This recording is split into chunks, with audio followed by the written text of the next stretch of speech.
Yesterday we put together this outdoor kitchen from Thor. I'm really glad I found it because I wanted an outdoor kitchen at this place but didn't want to go through the labor of building what I built at the other house. So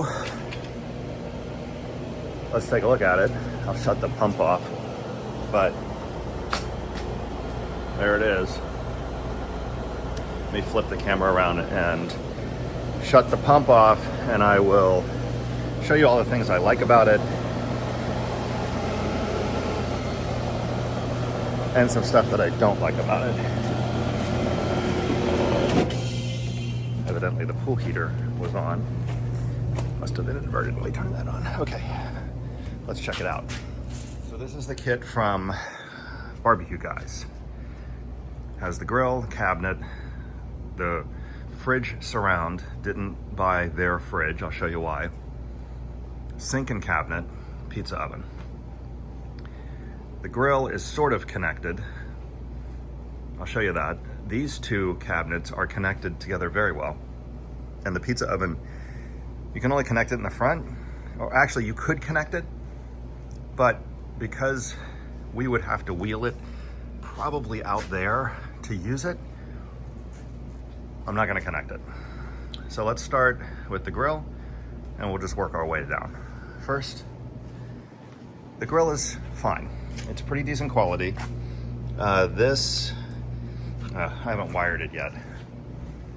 My plan for this space is I'll be building a wall right here, and the pool tile right there. The pool waterline tile will be the backsplash, and then these pavers, which are 12 by 24, will be the top cap for the wall. It'll be high enough so you can't see any of the pool equipment, and the overhang will be more that way on these tiles because I don't want it to hit. It'll be pretty much level with this, so I'll just have a tiny little overhang here. And that enables me to, in the backsplash, which will be the waterline tile, I can put an outlet here. That's really the main driver, and it would be high enough that it would cover the filter and the heater. So let me plug it in because I have an extension cord run back here, right there, so I can show you the lights.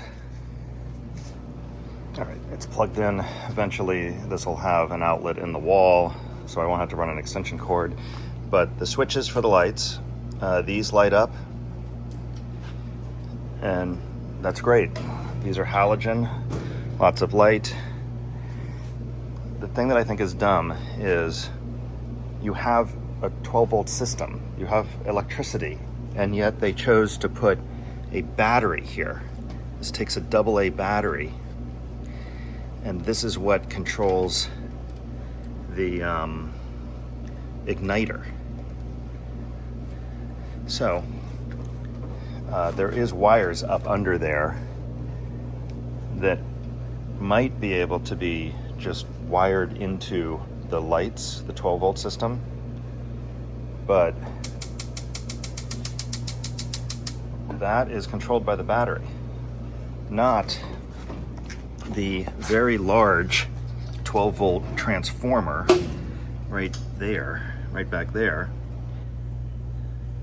that runs the lights and both lights. So basically these lights and these halogen lights. These are halogen, of course, because I guess LED cannot handle the heat, because on almost all grills, these are halogen. So what's good about this grill? The grates are nice and thick. The burner shields seem adequate. The thing came up to 600 degrees within about 5 minutes. So the BTUs seem to be fine. The rear rotisserie infrared heater, or whatever you call that thing, ceramic heater, is clearly great, a great option. What's pretty lame about it is this is only this thick. It's double walled, but not insulated, but it's double walled on the top and not the sides. A lot of higher end grills have insulation here to keep the heat in. So that's a miss. And it has this hanging thing here, which is for a match, you know, to hook a match into this. So you can stick it in there in the event your battery doesn't work. Got to get that off, but unfortunately I've attached this to this. Can't get the screwdriver in there, so I have to take it apart in order to get this chain off. This is a really nice feature. It pulls out all the way, and there's soft close, and the adjustment is really easy. You turn this for up and down, and you turn this for in and out. So you can adjust this door any way you want. The drawers are nice and deep. When they went together, this simply folds in on itself like a cardboard box, but it's pretty rigid. And again, soft close, nice and deep. And these perforations here would serve as drains if it got rained on and got water in it. The feet are the same on all of them. The straight casters go in the front and the turning casters go in the back. And then they all have a foot in the front on each side so that you can stabilize it once you get it where you want it. There is no attachment here, so I'll have to drill a hole through this and put a nut and bolt to get this to sit nicely against this because it wants to bend. The other thing you can do is have somebody push on it and then do the foot, but that's the only way to connect it. And then up here, you have this little bar that goes from here to here to send 2 screws in to connect the front. I'll show you how the back connects, but there's nothing here. So I'm gonna have to drill a hole here to connect this, to keep everything tight. I'm sure they do that in case you wanna move it around, but it's a little dumb because in the back here, they provide the screws to put the thing together.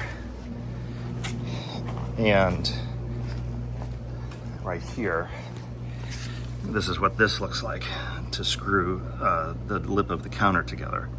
Again, down here, there's no connector and there's no holes down here to screw it together either. This is the refrigerator assembly, which is just a big U.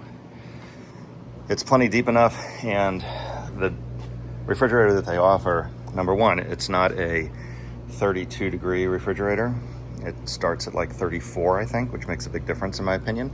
And it's 2 drawers, which I didn't really like because our plan is to fill this up with beer and soda and water and use the top shelf to be able to stick trays of food in here for grilling. And this refrigerator, I'll put the link on Amazon. It's a 32-degree fridge, so you can get the beer crazy cold, and it has plenty of room for lots of beer and leaving even the first 2 trays open. The sink we haven't hooked up yet. It actually has double stick tape to seal it in once you get it where you want it. And you can see I haven't tied this down yet, or I haven't set the feet yet. I won't until I finish building that wall. We installed this forward, which was a mistake. We probably should have put it on the side here, but I'll probably leave it. I'm really impressed with the size of the sink. This is no chintzy sink. It has a cutout for soap dispenser if you want one. It has an overflow right here that plumbs in. Oh, by the way, it comes with a rotisserie, which I don't believe is any great shakes, but at least it's a rotisserie. And then this has a plug and a screen in it, like that. So really happy with the size of the sink, and we decided to space it like this so that you can have this work surface right next to the grill, and you got your sink over here. Has a little tray for whatever, bottle opener.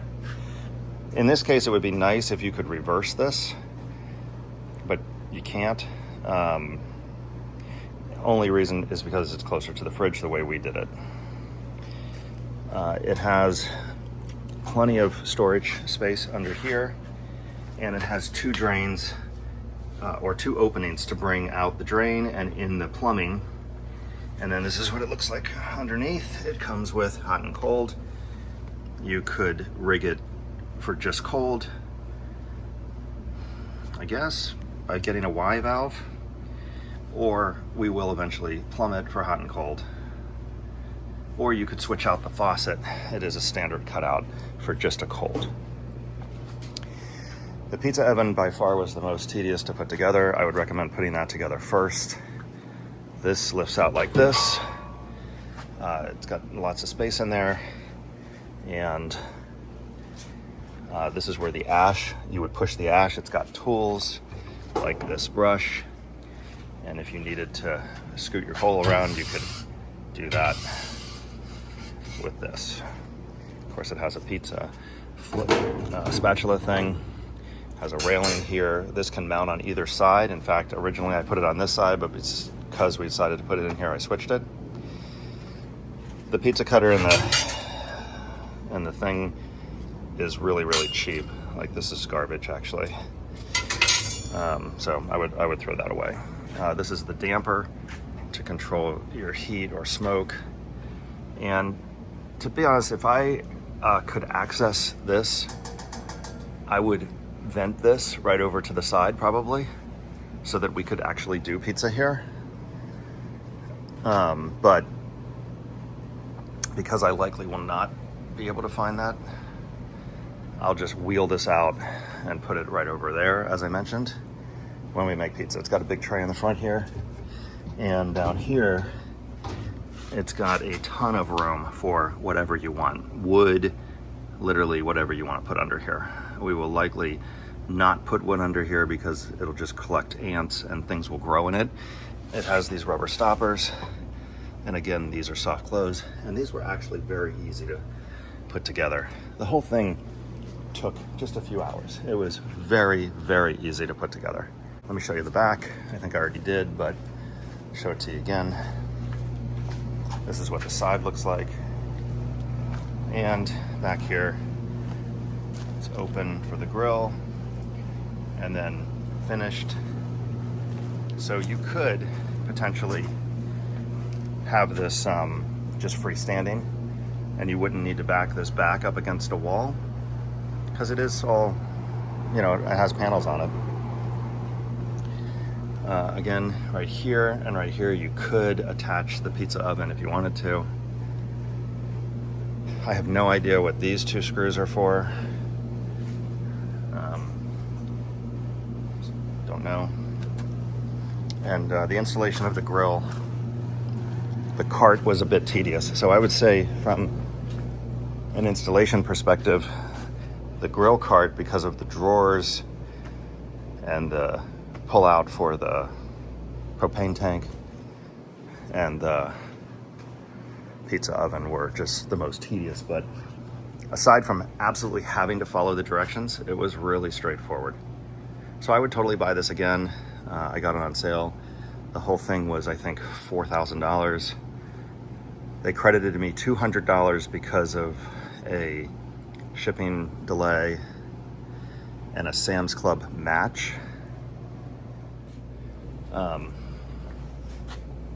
Sam's Club had a special, and it was significantly less, but it didn't have the same components. The sink thing was different, and I think it might have included the fridge, but it was less. And because BBQ Guys would not match Sam's Club, because technically it's not the same Thor package, that Thor package was made especially for Sam's Club, they gave me a courtesy credit of $200. Fantastic.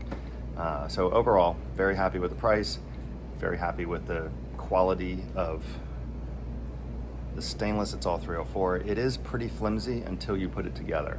So if you take it out of the, you know, the structure of how it's built makes it rigid. Anyway, I'd recommend it so far. I'll shoot a few more videos when we use the pizza oven and when we finally use the grill. I'll put the link for the fridge below. Hope you like this video. There's actually no videos on this that I could really find. Some lady did like a walkthrough like I just did of the TMG version, TMG Industries, I think. It's the same thing. It just doesn't say Thor on it. And the configuration is slightly different, and it's way more expensive. So clearly whoever makes this makes it for Sam's Club, makes it for TMG, makes it for Thor. It's all made in China, so factor that in. But I hope this helps.